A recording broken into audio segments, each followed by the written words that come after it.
acuerdo. No dejó tarea, ¿verdad? No dejé tarea, ¿verdad? No, esta vez no dejé tarea. Sí. Ajá. O sea que ya, sí, ya es cierto. Ya, no sí, las demás ya estuvo. No hemos dejado tarea para esto. Ok, capítulo 9 del libro de Génesis, no hay tarea. ¿Verdad? Pero ahora sí le vamos a dejar tarea para la próxima. Ahora sí. Bueno. Entonces, mis hermanitos, abran sus Biblias en el capítulo número 9 del libro de Génesis. Y vamos a comenzar con nuestro estudio del día de hoy. Un capítulo bien interesante, como todos los que estamos estudiando. Y así que vamos a leer Génesis capítulo 9. ¿Ya está ahí su Biblia? Génesis 9.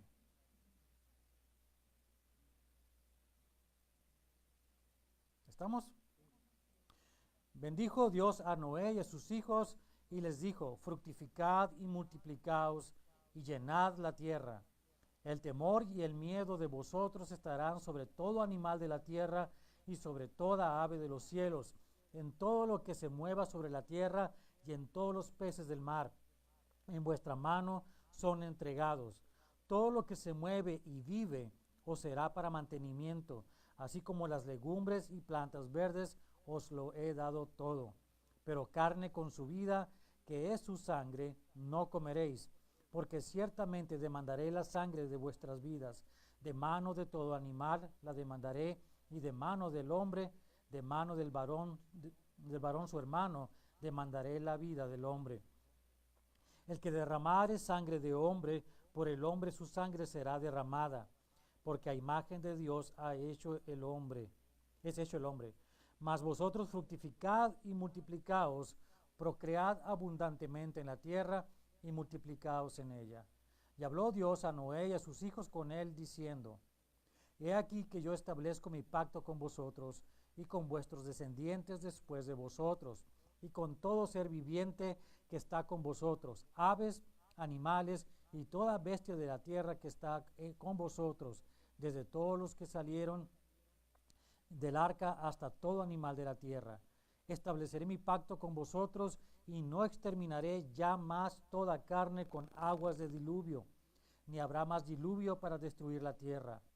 Y dijo Dios: esta es la señal del pacto que yo establezco entre mí y vosotros y todo ser viviente que está con vosotros por siglos perpetuos. Mi arco que he puesto en las nubes, el cual será por señal del pacto entre mí y la tierra. Y sucederá que cuando haga venir nubes sobre la tierra, se dejará ver entonces mi arco en las nubes. Y me acordaré del pacto mío que hay entre mí y vosotros y todo ser viviente de toda carne, y no habrá más diluvio de aguas para destruir toda carne. Estará el arco en las nubes y lo veré, y me acordaré del pacto perpetuo entre Dios y todo ser viviente, con toda carne que hay sobre la tierra. Dijo pues Dios a Noé: esta es la señal del pacto que he establecido entre mí y toda carne que está sobre la tierra. Y los hijos de Noé que salieron del arca fueron Sem, Cam y Jafet. Y Cam es el padre de Canaán. Estos tres son los hijos de Noé, y de ellos fue llena toda la tierra. Después comenzó Noé a labrar la tierra y plantó una viña, y bebió del vino y se embriagó, y estaba descubierto en medio de su tienda. Y Cam, padre de Canaán, vio la desnudez de su padre y lo dijo a sus dos hermanos que estaban afuera. Entonces Sem y Jafet tomaron la ropa y la pusieron sobre sus propios hombros, y andando hacia atrás cubrieron la desnudez de su padre, teniendo vueltos sus rostros, y así no vieron la desnudez de su padre. Y despertó Noé de su embriaguez y supo lo que le había hecho su hijo más joven, y dijo: maldito sea Canaán, siervo de siervos será a sus hermanos. Dijo más: bendito por Jehová mi Dios sea Sem, y sea Canaán su siervo. Engrandezca Dios a Jafet, y habite en las tiendas de Sem, y sea Canaán su siervo. Y vivió Noé después del diluvio 350 años, y fueron todos los días de Noé 950 años, y murió. El que tiene oídos para oír, que escuche lo que el Espíritu habla en esta noche a su iglesia. Señor, te damos gracias por la palabra que nos das en esta noche, Señor. Una palabra interesante y tantos aspectos que hay que ver en ella. Ayúdanos a ir lentamente a través de ella y conocer los más importantes tal vez en estos tiempos en que estamos viviendo. Háblanos por medio de tu Espíritu Santo, Señor, y revélanos las verdades que tenemos que conocer en ella y que también nuestras propias vidas tomen conciencia y sean transformadas por el poder de tu palabra y la obra del Espíritu Santo en nuestras vidas. Te damos gracias por lo que vas a hacer, Señor. A ti sea la gloria y la honra en el nombre de Jesucristo. Amén. Bien, el capítulo comienza de esta manera una vez más. Bendijo Dios a Noé y a sus hijos y les dijo: fructificad y multiplicaos y llenad la tierra. Este primer verso parece una repetición de otros versos que hemos visto en... ¿Se apagó el aparato este? ¿No? Ok, parece que oí un ping, ¿verdad? Entonces, lo importante es que esto se ha repetido en la palabra de Dios. ¿Recuerda aquí el pacto adánico? Le dijo a Adán Dios que habría de multiplicarse y llenar toda la tierra, ¿verdad? Y ese pacto se repite en este sentido. A todos les dijo, a Noé les dijo y a sus hijos que tenían que llenar toda la tierra. El mundo estaba nuevo otra vez. Después del diluvio, solamente esta familia había sobrevivido. No había ningún humano más. Todos los animales que estaban en esa arca fueron los únicos animales que había y se extendieron por toda la tierra. Entonces tenían delante de ellos un nuevo mundo. Y lo interesante de todo esto, mis hermanos, es que, y les voy a contar una historia breve, una anécdota que acabo de experimentar hace un par de semanas. Fuimos a comer unos compañeros de trabajo que son pastores también, y uno de ellos es inglés, es un hombre inglés, y él tiene ya mucho tiempo viviendo aquí en California. Y acaba de comprarse un carro, porque tenía un carro, él un carro americano, lo usó unos años y dijo: no estoy a gusto con este carro, y se compró un carro otra vez inglés, un Range Rover, ¿verdad? Se compró un Range Rover, es un buen carro y le gusta su carro, ¿verdad? Feliz con su carro. Y le dice el otro compañero, que el pastor, le dice: puedes sacar al hombre inglés de Inglaterra, pero no puedes sacar al hombre inglés del hombre inglés, dice. No o sea, él sigue siendo inglés, no importa dónde vaya, él sigue siendo el Englishman, ¿verdad? Y no va a cambiar, no importa lo que pase. Y aquí tenemos una situación interesante. El hombre, después de estar antes del diluvio, el hombre antes del diluvio comprobó con todo lo que tenía que comprobar que su corazón estaba corrupto, que su corazón era perverso y era de constante hacer el mal. Noé vivió en esa época. Y Noé no fue la excepción. No se piense que Noé se fue librado del diluvio porque ha sido una persona perfecta. No lo fue. Es perfecto en sus generaciones, pero él no es perfecto. Era un humano, pecador como cualquier humano, pero que tenía un corazón también para servir a Dios. Era obediente a la voz de Dios, aunque era un humano con un corazón corrupto. Y aquí estamos nosotros hoy en día. No hay ni un solo humano que tenga un corazón puro. No hay tal cosa. Todos tenemos corazones perversos, naturalmente. Desde Adán en adelante, nuestros corazones han nacido siempre en perversidad. Pero es la gracia de Dios, en el llamado que nos hace a nosotros, de igual manera como llamó a Noé para sacarlo de ese mundo y hacerlo un mundo nuevo, que nos llama también a nosotros, aunque seamos perversos en nuestros corazones, nos llama y nos saca de ahí y nos da un corazón nuevo, ¿verdad? Un corazón que empieza a luchar con el otro corazón. El Espíritu Santo empieza a luchar contra la carne del hombre, ¿verdad? Y es una lucha constante. Cuando hacemos caso al Espíritu estamos bien, ¿verdad? Agradamos a Dios, está muy bien, hacemos obras de justicia, perfecto. Pero muchas veces, la mayor parte de las veces, somos humanos y caemos en la parte de la carne. Y aquí es donde tenemos la situación. Noé y su familia fue extraído de ese lugar, de lo que había ese mundo corrupto, a un mundo nuevo, una nueva posibilidad a través de un bautismo. Y aquí es donde les voy a dejar una tarea interesante para que lo estudien por un buen tiempo, porque la respuesta no la vamos a ver la siguiente semana ni la siguiente, sino hasta que lleguemos al capítulo número 12 de Génesis. No, más adelante, hasta el 15 de hecho. Hasta el capítulo 15 de Génesis lo vamos a ver. Sí, ahí es. Vamos a encontrar la respuesta. Pero mientras tanto hay que pensar en esto. Esto que Dios está haciendo y que lo hace a través de estas palabras que habla Noé en este capítulo que estamos leyendo, es algo que vamos a entender como un sacramento, como el bautismo. Así que le voy a pedir que investigue qué significa la palabra sacramento. Va a decir, ¿significa la ciudad capital del estado de California? No. No me refiero a eso, sino significado de la palabra sacramento, ¿verdad? Y ahora quiero también, y la segunda parte de la tarea es que me investigue cuáles son los sacramentos que los cristianos debemos seguir. ¿Cuáles son los sacramentos que los cristianos debemos seguir o obedecer? Observar, como quiera llamarle. Esa va a ser la tarea para que la apunte y vamos a entrar en esto. Y cuando lleguemos al capítulo 15 vamos a explicar bien lo que son los sacramentos. Pero vaya pensando en ello. ¿Qué significa un sacramento? ¿Y qué es un sacramento en todo caso? ¿Y cómo aplica? Bueno, a lo mejor encontramos una pista el día de hoy de todas maneras. Por eso estamos estudiando este capítulo número 9. Ahora vamos a continuar con los siguientes versos. Note la diferencia entre el principio del mundo y el mundo después del diluvio. En el verso número 2 y el verso número 3 y 4 nos habla de un cambio radical en la conducta de los humanos y de los animales. Antes del diluvio, ¿recuerdan cómo entraron a la arca? Todos los animales y los humanos, la familia que entraron, ¿qué comieron todos? Pura pajita, ¿verdad? Puras vegetales. Todos comían vegetales. El león comía vegetales, el rex que andaba ahí, tirano rex o lo que haya sido, también comió vegetales. Todos esos animalitos comieron vegetales. El hombre comía vegetales.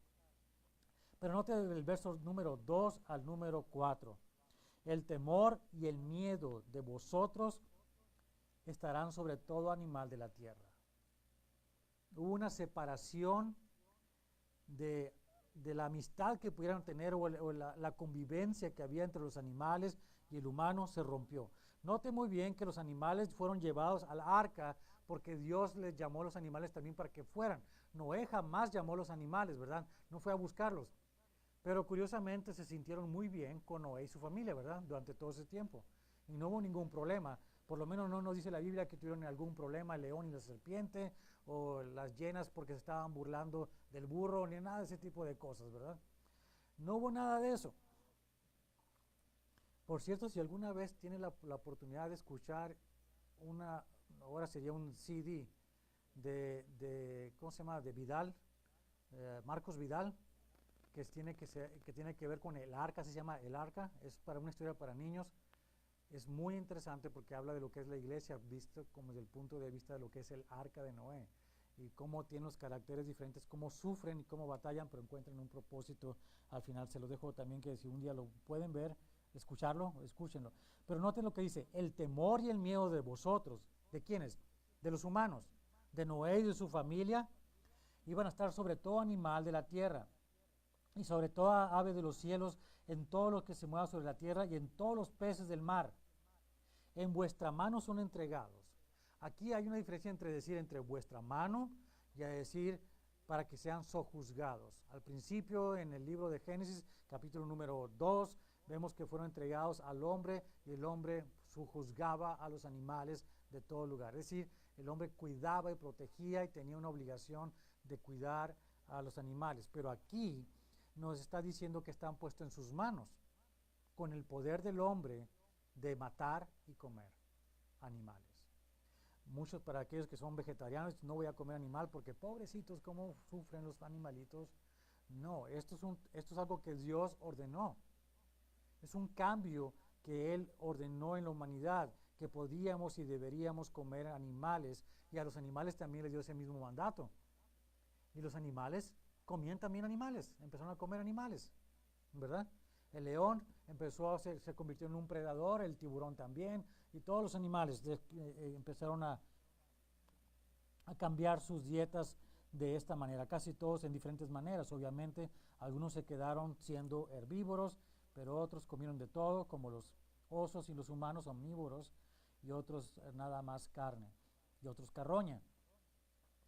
Y luego dice, pero el verso número 3 dice, todo lo que se mueve y vive os será para mantenimiento, o sea, para comer, así como las legumbres y las plantas verdes. Todo balanceadito, ¿verdad? Os lo he dado todo. Pero, aquí hay un pero. Dios dice, puedes comer de todo, pero hay un pero. ¿A quienes les gustan los tacos de morongas o rapas y ese tipo de cosas? Hay mucha gente que le gusta comer. ¿Mande? Nos gustaban. Okay. Pero carne con su vida, que su sangre no comeréis, porque ciertamente demandaré la sangre de vuestras vidas, y de mano de todo animal la demandaré, y de mano del hombre demandaré, de mano del varón de su hermano demandaré la vida del hombre, el que dará. Y aquí voy a parar entonces. No podemos comer carne, la sangre, no debemos comer ningún tipo de sangre. Entonces los animales tienen que ser degollados y su sangre debe ser vertida. Aquí es donde comienza una enseñanza para todos nosotros. La cruz de Cristo, la sangre del Cordero fue vertida. Su sangre fue derramada. En los sacrificios que vemos más adelante, vemos que la sangre de los animales es vertida. Muchas veces se contenía en un traste que después era llevado como una vasija al lugar santísimo y era rociado, o la gente era rociada con la sangre. La vida está en la sangre. En el libro de Levítico vamos a encontrar esta enseñanza. La vida está en la sangre. Y esta enseñanza viene hasta nuestros días. Es algo que no se ha roto porque es algo que tiene que ver con la naturaleza de la creación, de los animales creados y el hombre creado. Animales y hombres no somos lo mismo, pero la sangre tiene que ver con nuestra vida. Por eso no debemos comer sangre. Acompáñenme al libro de Hechos en el Nuevo Testamento, pueden decir esto es el Antiguo Testamento, no tiene nada que ver con nosotros, porque aquí nosotros podemos comer moronga, todo lo que queramos. No es cierto. Hubo un altercado en la iglesia primitiva, la iglesia del Nuevo Testamento, la iglesia de los apóstoles estaban fungiendo, porque había mucha gente que eran griegos, ¿verdad? Y en los griegos y los gentiles, como ellos llamaban, habían algunas costumbres de comer animales en su carne, los cocían en la carne, pues, los cocinaban en la carne y se los comían de esa manera. Entonces, esto fue algo que es una abominación, de hecho. Pero una vez que las personas fueron convertidas al cristianismo, llegaron estas cosas junto con otras cosas, por ejemplo, si había o no que circuncidarse, por ejemplo, o observar el Sabbat, o la dieta que es propia de los judíos. ¿Qué cosas podían o no podía hacer la iglesia? ¿Qué tanto teníamos que hacer para ser parte de la iglesia?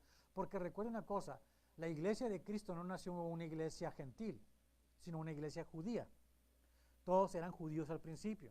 Recuérdenlo, nació en Jerusalén y todos los que estaban ahí eran judíos. Poco a poco se fue extendiendo a otras partes y fueron agregados gentiles. Pero a los gentiles no fueron agregados como eran agregados los gentiles que se llamaban prosélitos a la comunidad judía. Porque un prosélito para ser judío tenía primero que bautizarse, hacer lavamiento, hacer abluciones para lavarse de sus pecados y después tenía que ser circuncidados si era varón, ¿verdad? Tenía que hacer este ritual. Pero ahora las personas estaban en esta idea. Tenemos que hacer realmente esto y creó una gran controversia. Pablo creó en un sentido práctico esta controversia, abrió la proverbial lata de gusanos y esto cundió hasta la iglesia en Jerusalén, donde el jefe era, ¿cómo se llama? Santiago, el hermano de Jesús, y Pedro también estaba ahí y otros de los hermanos. Entonces ocurrió esto que dice en el capítulo número 15. Y voy a leer del verso número 6. Y se reunieron los apóstoles y los ancianos para conocer de este asunto. Y después de mucha discusión, Pedro se levantó y les dijo: varones hermanos, vosotros sabéis cómo yo hace algún tiempo que Dios escogió que los gentiles oyesen por mi boca la palabra del Evangelio y creyesen. Y Dios, que conoce a los corazones, les dio testimonio dándoles el Espíritu Santo lo mismo que a nosotros. Y ninguna diferencia hizo entre nosotros y ellos, purificando por la fe sus corazones. Ahora pues, ¿por qué tentáis a Dios poniendo sobre la cerviz de los discípulos un yugo que ni nuestros padres ni nosotros hemos podido llevar? Se refiere a toda la ley y todas esas ordenanzas. Antes creemos que por la gracia del Señor Jesús seremos salvos, de igual modo que ellos. Entonces toda la multitud cayó y oyeron a Bernabé y a Pablo, que contaban cuán grandes señales y maravillas había hecho Dios por medio de ellos y entre los gentiles. Y cuando ellos callaron, Jacobo, o sea Santiago, el hermano de Jesús, respondió diciendo: varones hermanos, oídme. Simón ha contado cómo Dios visitó por primera vez a los gentiles para tomar de ellos pueblo para su nombre. Y con esto concuerdan las palabras de los profetas, como está escrito: después de esto volveré y reedificaré el tabernáculo de David que está caído, y repararé sus ruinas y lo volveré a levantar, para que el resto de los hombres busque al Señor, y todos los gentiles sobre los cuales es invocado mi nombre, dice el Señor, que hace conocer esto desde tiempos antiguos. Por lo cual yo juzgo que no se inquiete a los gentiles que se convierten a Dios, sino que se les escriba que se aparten de las contaminaciones de los ídolos, de fornicación, de ahogado y de sangre. Y luego lo repite en el verso número 29, que os abstengáis de lo sacrificado a los ídolos, de sangre, de ahogado y de fornicación, de las cuales cosas si os guardareis, bien haréis. Pasadla bien al final de la carta, ¿verdad? La saludo. De ahogado significa de un animal estrangulado. Un animal que está estrangulado tiene toda su sangre adentro, ¿verdad? Y no se puede comer un animal estrangulado. Y tiene que ser cortado y de manera que la sangre sea vertida, y no podemos comer la sangre. Esto es algo que tenemos que seguir observando hasta nuestros días. Y no hay ninguna manera de quitar esto. Es parte del pacto. Pero con este pacto también incluye al hombre algo especial. Aquí comienza un cambio bien radical en la manera en que se gobernaba el hombre. En la época antes del diluvio, el hombre se supone que tenía que escuchar la voz y obedecer, y no había nadie más que gobernar al hombre. No había un sistema de gobierno. Aunque había crecido y había millones y millones de habitantes en el mundo en esa época, no había un gobierno, sino que cada quien era su propio gobierno. Pero a partir de que el diluvio pasó y de este capítulo número 9, notamos cómo Dios establece el sistema de gobierno humano. Lo notamos a partir del verso número 6 y 7. El que derramare sangre de hombre, por el hombre su sangre será derramada. Aquí es donde comienza a establecerse esto. Si alguien comete un crimen, tiene que haber otros hombres humanos que juzguen el acto y que ejecuten al culpable de ese acto. Si el hombre derramó sangre, su sangre tiene que ser derramada. Así de sencillo. Y la explicación está de esta manera: porque a imagen de Dios es hecho el hombre. Aquí es donde muchas personas, llamados pseudo cristianos diría yo, hablan en contra de que ya se me acabó la batería. ¿No? Yo oigo como que ya no me oigo, pero está bien, estoy sordo yo, no se preocupen.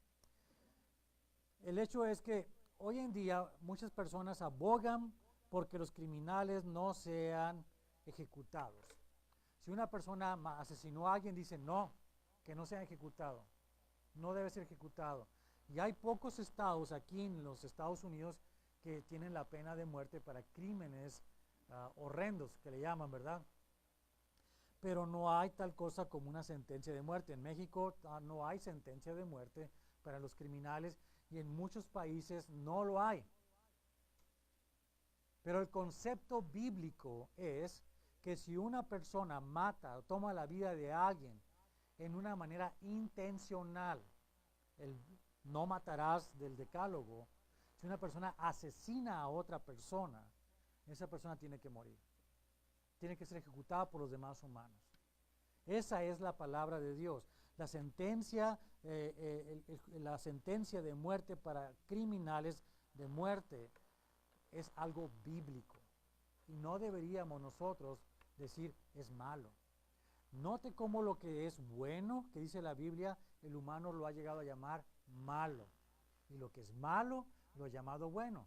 Les doy el caso más cercano, reciente, en las noticias, el estado de Nueva York y Virginia, aquí en Estados Unidos, donde no hay pena de muerte para criminales, pero sí es legal que mates a un bebé aunque haya nacido. ¿Se da cuenta? ¿Cómo hemos hecho las cosas al revés? Si aprobamos el aborto, que es crimen, es un asesinato premeditado. Si lo viéramos, si al niño le diéramos, al bebé le diéramos los derechos de cualquier ciudadano, es un asesinato, es un crimen premeditado. ¿Por qué? Porque la persona lo pensó, fue y consultó con otras personas y todas las personas tomaron un consenso y dijeron, vamos a ejecutarlo, vamos a matarlo. ¿Sí o no? Eso se llama crimen, asesinato premeditado, primer grado, y por lo tanto es reo de muerte la persona que lo hace, que hace tal cosa. Pero al mismo tiempo, si una persona, un adulto, tiene un arma y piensa, tiene odio contra un grupo de personas o una persona en particular, y ha estado pensando en cómo ha maquinado el asunto, y lo lleva y lo ejecuta, asesina a otro humano, premeditadamente, ha pensado, lo tienen que encerrar en la cárcel y le dan tratamientos psicológicos y le dan de comer mientras está en la cárcel y lo atienden médicamente, pero no lo van a matar. ¿Cómo explicamos eso? ¿A quién le vamos a hacer caso? El razonamiento del cristiano, mis hermanos, debe ser de acuerdo a la palabra de Dios.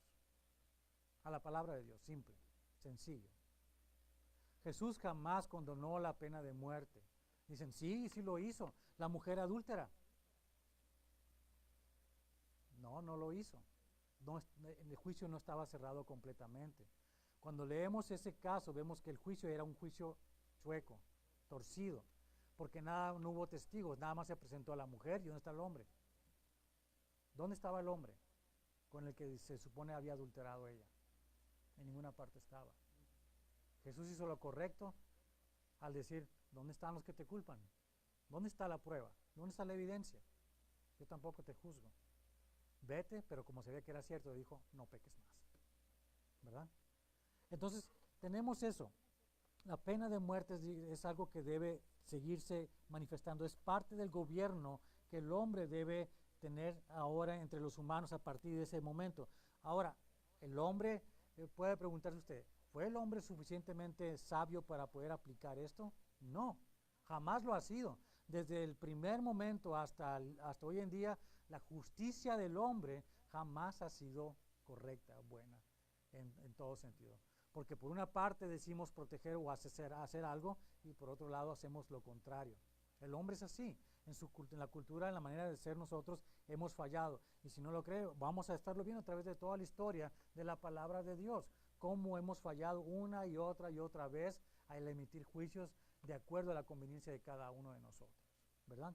Esa es la verdad. Falló el hombre en cumplir esta parte. Esta parte del pacto, de lo que se conoce como el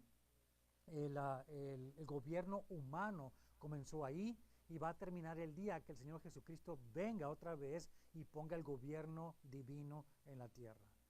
Cuando eso ocurra durante el milenio, Apocalipsis capítulo 19 y 20, ya no va a haber ese tipo de acto. El hombre ya no va a poder juzgar por ser hombre, ya no va a poder gobernar, sino el gobierno va a ser un gobierno de parte de Dios. Bien, continuando con los siguientes versos. Más vosotros, le está hablando ahora sí a ellos otra vez, fructificad y multiplicaos, procread abundantemente en la tierra y multiplicaos en ella. Les recuerda esto, esta es la ley, esto es lo que estoy diciendo, pero no se me queden aquí en este problema. Vean lo que ustedes tienen que hacer. Le dijo a Noé a sus hijos, ustedes no se preocupen de eso, ustedes se preocupen de hacer las cosas bien. Lo que yo les mandé a hacer, multiplíquense, llenen la tierra, vivan. y puso un pacto, ¿verdad? Por cuestión de tiempo voy a acelerar un poco aquí. El pacto es el famoso arco iris, ¿verdad? Cada que llueve hay un arco iris. Dice, yo no los veo todo el tiempo, a veces que no los vemos nosotros de la tierra. No, pero desde arriba sí se ve, de arriba de las nubes sí se ve todo el tiempo. Cada vez que hay lluvia, porque el sol obviamente está por encima de las nubes, ¿verdad? Se va a ver un arco iris. Y lo interesante, como podemos ver aquí, lo interesante de esto es que el arco iris no es para que lo veamos nosotros, es para Dios. Note cómo dice en el verso número 16, estará el arco en las nubes y lo veré. ¿Quién? Dios. Y me acordaré. ¿Quién? Dios. Del pacto perpetuo entre Dios y todo ser viviente con toda carne que hay sobre la tierra. Entonces es un recordatorio para Dios, no es un recordatorio para los hombres, sino para Dios de que no va a volver a hacer esto. Es un pacto. En un pacto hay dos partes, ¿verdad? Las dos partes llegan a un acuerdo. Dios dijo, este es mi pacto para con ustedes. Ya jamás voy a volver a pasar la tierra por un diluvio. Y esta es la mañana que lo voy a recordar. La parte del hombre era llenar la tierra y vivir en un gobierno humano haciendo el bien. ¿Qué es lo primero que pasa después de esto? Verso 18. Vemos que los hijos de Noé y Noé y sus hijos salieron, llenaron la tierra, y curiosamente se menciona el nombre del hijo menor de Cam, que se llamaba Canaán. El hijo menor. Pudo haber tenido muchos más hijos, pero el hijo menor se llamaba Canaán. Y ahora ocurre una situación aquí. Noé cae en un pecado. El pecado es delante de Dios obviamente algo terrible que lo expone a él y lo hace caer en desgracia. Note la desgracia de Noé. Verso 20. Después comenzó Noé a labrar la tierra y plantó una viña. Y bebió del vino y se embriagó y estaba descubierto en medio de su tienda. Estaba en desgracia, en una vergüenza. Noé se embriagó, un pecado que cometió. No sabemos con qué intención haya plantado la viña, ¿verdad? Ni haya hecho el vino, pero evidentemente se pasó del límite. Y al pasarse del límite hizo cosas que eran vergonzosas, al punto de estar descubierto, expuesto a los ojos de sus hijos. Y aquí es donde entró Cam. Y el problema no es que Cam haya visto a Noé desnudo, ese no es el problema. El problema fue lo que hizo Cam con esto. ¿Qué fue lo que hizo? Y lo dijo a sus dos hermanos que estaban afuera. La manera en que lo dijo, la manera en que está escrito aquí, si fuéramos al hebreo, está hablando como se burló de su padre. Deshonró a su padre al verlo desnudo y comentar lo que comentó a sus dos hermanos no era agradable delante de Dios. Avergonzó a su padre delante de sus hermanos. Sus hermanos no participaron de ello y cubrieron las desnudez de su padre con respeto y honor. Pero este hombre ya había pecado de otra manera. Había atentado contra su propio padre, de manera que cuando Noé despierta y se da cuenta de dónde está y lo que pasó, lanza una maldición y dos bendiciones. Una maldición, note bien, no fue para Cam. La maldición no fue para su hijo, sino para Canaán. Y la maldición en realidad no es una maldición como la pueda pensar de te voy a destruir o algo así, sino que les dio una tarea especial a Canaán. Aquí algunos autores tienen un sentido diferente en esto. Algunos dicen que prácticamente le estaba diciendo a ellos que Canaán iba a ser destruido, iba a ser pisoteado o abusado por los otros dos hermanos. Pero no es así. Lo que le está diciendo en ambos casos, cuando llegan las dos bendiciones para Sem y Jafet, básicamente es que este Canaán iba a servirlos a ellos. Notemos ahora lo que Jesús hizo con nosotros al venir aquí. ¿Qué hizo? Nos sirvió como el más humilde de los cielos, ¿verdad? Realmente no es una maldición, aunque ella haya sonado como una maldición y esté escrito como tal. Realmente les dio una labor de servir a sus hermanos, a los descendientes de ellos. Ahora, ¿por qué estas palabras son interesantes y que estén escritas aquí en Génesis capítulo 9? Por lo siguiente, porque Moisés, que escribió este capítulo 9 y todo el libro de Génesis, lo escribió cuando estaban en el desierto, en esos 40 años que estaba Israel en el desierto, y estaban por entrar a la tierra prometida, y la tierra prometida estaba habitada por los descendientes de Canaán, los cananitas. Las tribus que habitaban en esa tierra, la tierra prometida, eran descendientes directos de Canaán. De manera que lo que le estaba diciendo Noé aquí por revelación de Dios es, esa tierra en la que tú vas a entrar, esas personas que habitan ahí son los que te van a servir. Esa es maldición en el sentido de que iban a desaparecer. Ahora, hoy en día no hay ningún cananita por ningún lado. Pero sí están las otras dos ramas y las tres ramas, porque Cam también tuvo muchos más hijos también. No es nada más el único hijo Canaán. Pero estos no solo sirvieron al principio cuando fueron entrando a la tierra prometida, sino que dejaron de ser naciones. Los fenicios, dicen algunos que provenían de los cananitas. Otras razas no provienen de ahí, definitivamente. Ahora, Sem es padre de quién? De los semitas. Y es de donde viene Abraham y la descendencia del pueblo de Israel, de la tribu, de descendientes de la familia de Sem. Entonces, aquí lo vamos a dejar por el día de hoy. Nada más le quiero recordar una cosa, que hay retribución en cuanto al gobierno humano. A ti y a mí como cristianos hoy en día nos corresponde servir en el sentido de obedecer a las leyes de nuestros gobernantes, quien quiera que estos sean. Romanos capítulo número 13 nos dice de esta manera en el verso número 1. Sométase toda persona a las autoridades superiores, porque no hay autoridad sino de parte de Dios, y las que hay por Dios han sido establecidas. ¿No te gusta el presidente que tenemos? Dios lo puso ahí, es lo que te está diciendo la palabra de Dios. El gobernador que tenemos aquí no me gusta a mí, porque es comunista y tiene liberal y un montón de cosas. La verdad a mí no me gusta, pero aún a él hay que someternos. ¿Por qué? Porque Dios permitió que estuviera en ese lugar. Así que eso es lo que debemos entender. Tito capítulo 3, verso 1 también nos dice de esta manera. Recuérdales que se sujeten a los gobernantes y autoridades, que obedezcan, que estén dispuestos a toda buena obra. Entonces tenemos que obedecer a las autoridades. La autoridad dice, no hagas esto, no lo vamos a hacer. La autoridad dice, haz esto, lo vamos a hacer. ¿Cuál es el límite del gobierno humano? ¿Hasta dónde puede llegar el gobierno humano? Bueno, vamos a Hechos capítulo 4 y vamos a encontrar esto. Cuando el Sanedrín juzga a Pedro, le dice, ya no puedes hablar de Jesús, no puedes hablar de este nombre. Note lo que contestó Pedro y Juan en el verso 19. Mas Pedro y Juan respondieron diciéndoles, juzgad si es justo delante de Dios obedecer a vosotros antes que a Dios.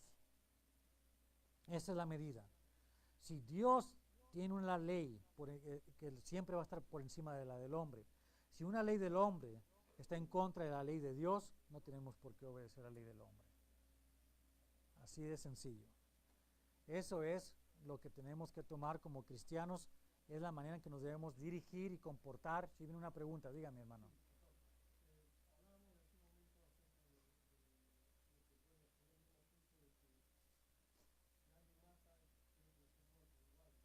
Así es. Por un juicio humano. Sí. Uh-huh.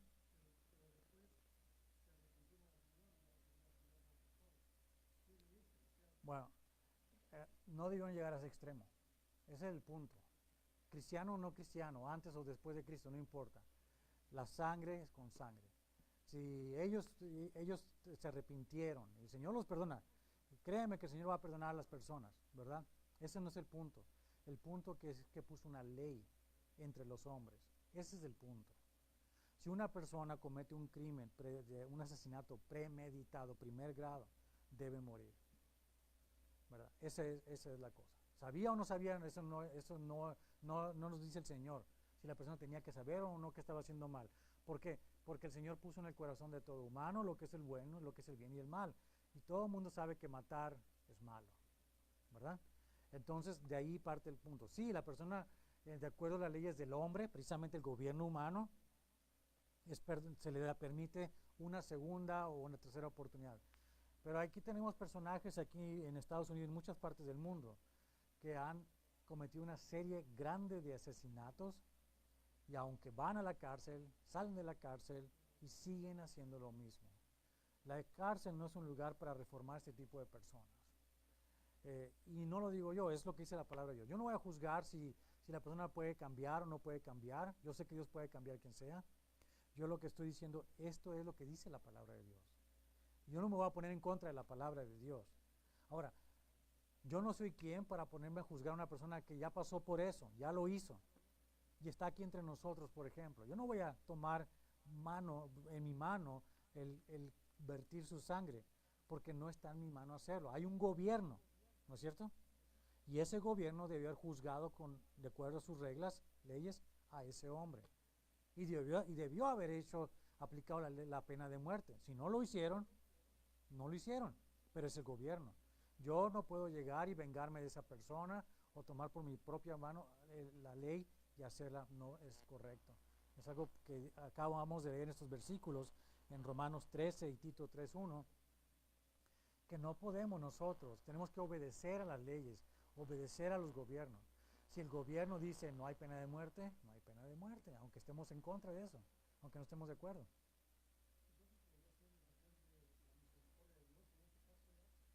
Puede ser la misericordia de Dios. De hecho, seguramente es la misericordia de Dios o la gracia de Dios, ¿verdad? Seguramente que lo es. No, yo no lo pondría en tela de juicio. Hay cosas que no podemos saber realmente. Lo que dice la palabra de Dios en cuanto es lo que debe haber sido el gobierno humano. Recuerde, estas leyes de Génesis 9 es para el gobierno humano que iba a comenzar a establecerse a partir de ese momento y hasta el final de los tiempos. Pero el gobierno humano ha probado ser un gobierno falible, corrupto. Y si la misericordia de Dios quiere evitar ese tipo de cosas, a lo mejor le dice a los gobiernos no apliquen la ley de la muerte, la pena de muerte. Por ejemplo, en países como México, donde los jueces son comprados y todo eso, si la pena de muerte existiera, mucha gente inocente sería ejecutada. ¿Sabemos eso? Porque ahí depende del abogado o el dinero que tengas para salir exonerado y culpar a alguien. Entonces no sería justo, ¿verdad? Esto estamos hablando de que en el caso ideal del gobierno, un gobierno bueno, debería existir. Pero si hay corrupción, mejor que no exista. Así de sencillo. ¿Por qué? Porque está fallando a la propia ley. Bien, entonces, si no hay ninguna otra pregunta, ¿todo bien? ¿Cuál es la tarea entonces? ¿Qué son los sacramentos, verdad? ¿Y cuáles son los sacramentos que debemos seguir los cristianos? ¿Okay? Señor, te damos gracias por la palabra de este día, Señor, y entendemos que el gobierno humano fue establecido inmediatamente después de que Noé, sus hijos, llegaron a tierra firme y tú les llamaste para que se extendieran por toda la faz de la tierra. Te damos gracias, Señor, porque a través de esos gobiernos han pasado cosas buenas también, no solamente cosas malas. Hemos podido tener un orden en la sociedad, hemos podido tener protección en la sociedad, hemos podido tener seguridad en nuestras casas y un orden establecido de manera que podamos ser civilizados y comportarnos de una manera que dignifique a la raza humana. Te damos gracias por esos gobiernos buenos que lo han hecho así también, Señor. Pero también, Señor, te pedimos que cambies a aquellos que lo han hecho de una manera tiránica y que no te dan a ti la gloria, Señor. Y lo que nos toca vivir a nosotros de este lado del cielo, en este lugar donde estamos el día de hoy, Señor, te pedimos que cambies la mentalidad de aquellas personas que están en posibilidad de legislar en favor de la vida, porque no lo están haciendo, porque están en contra de la vida, están en contra de lo que es la moral que tú has puesto en nosotros, Señor. Te pedimos que cambies sus corazones, que ellos se retracten de esta manera de querer educar a nuestros hijos y de exterminar a la vida aún antes de que puedan siquiera ejercer sus propios derechos. También te pedimos, Señor, que tengas misericordia de esta nación, porque el debate es grande y hay tanto ruido alrededor de nosotros, tanto humo que nos impide ver qué es lo que está detrás de cada sistema de personas, grupo político que quiere tomar el control de esta sociedad. Las cosas por el lado de los liberales parecen ser buenas a simple vista, pero no lo son, porque en el fondo traen muerte y destrucción y separación. Intentan socavar el concepto de la familia que tú has establecido y quieren establecer un sistema basado en la corrupción y en algo que no tiene sentido. Te pedimos, Señor, que tomes control de esas situaciones que estamos viviendo hoy en día, aquí, en este mismo lugar.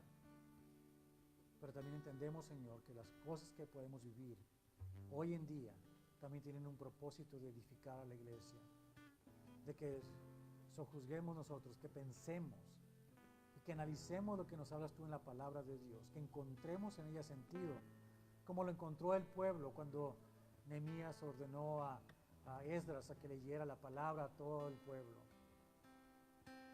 Y que como ese pueblo en esa época también nosotros lloremos desesperados porque te hemos fallado, arrepentidos de nuestros pecados, y te busquemos a ti. Gracias, Señor, porque ese es el principio del avivamiento que esperamos en estos tiempos, que es necesario, porque tal vez sea el último avivamiento antes de que tú vengas.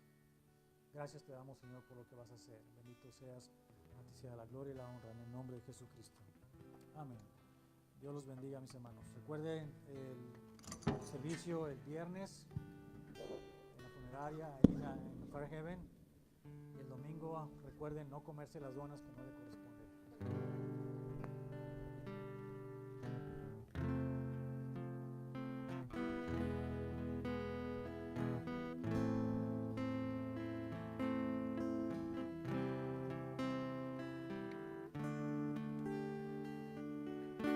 ¿Cuántos aman al Señor?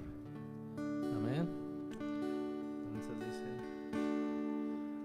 hay momentos que no deberían terminar, hay segundos que tendrán que ser eternidad, cuando tu Espíritu, Señor, se toca con el mío y mi corazón está ya en adoración. Y todos podemos decir: te amo, mi Señor.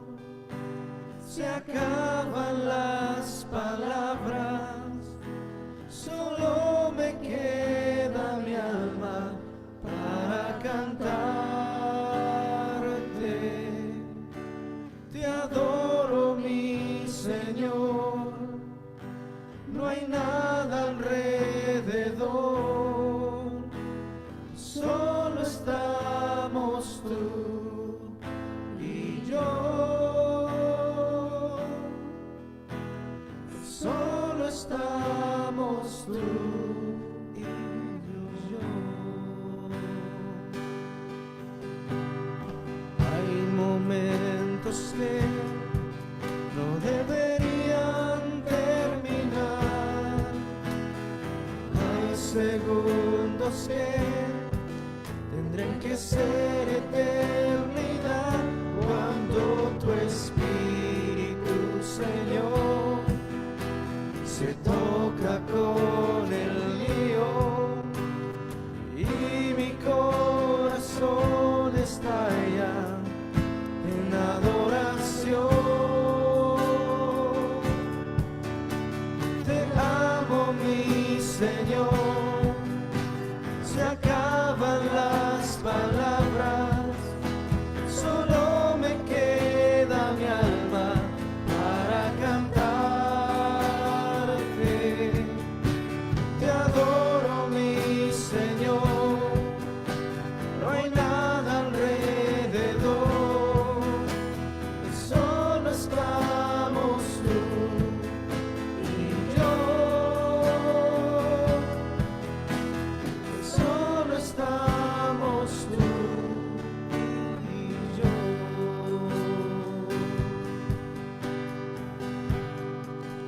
Así es, Padre Santo, te damos gracias, mi Dios, porque tú eres ese Dios bueno y maravilloso, Señor, y estos momentos, Señor, que tú nos das, te damos gracias, Señor, porque nos permites estar juntos como una gran familia, Señor, y poder alabarte y poder reconocer tu nombre, Señor. Gracias te damos, mi Dios, en nombre de tu Hijo Jesús. Amén. Que tengan una feliz noche y nos vemos el domingo a las 9.